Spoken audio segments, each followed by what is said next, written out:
Първо ми направи впечатление как вие говорите за бройки хора, как се говорите за перални или коли.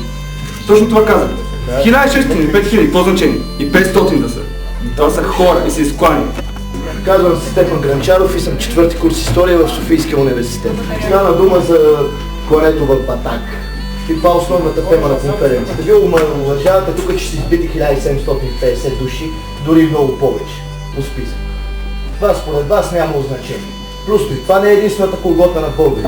Сами знаете, юни 13 година, 1913 година, са избити хиляди невинни българи от турците в Тракия, в източна Тракия. Това не е един прецедент с Батак. Това не е българската голгота. Българските голготи следват една с друга. Клането в село Смърдеш 1905 година, което е още по-жестоко като зверство от баташкото клане. Това е народна песен ли, литературен език ли, като се цитират спомени на тези хора?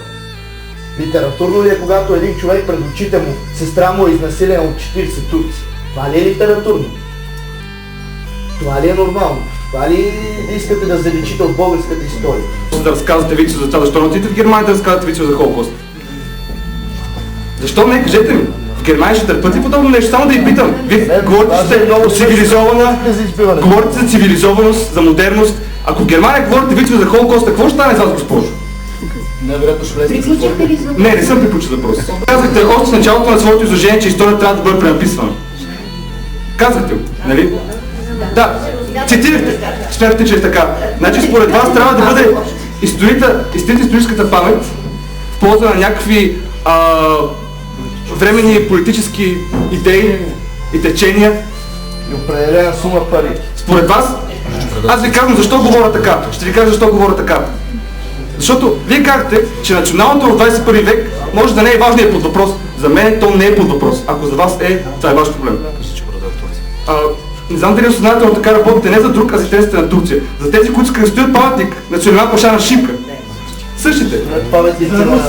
За тези, знаете ли в момента, госпожо, не знам дали следите интернет пространството, но в момента хора чули, недочули за този проект Батак, каза следното нещо. Ма какво е това Баташко небе? Те го отрекоха и не ученици. Отрекоха.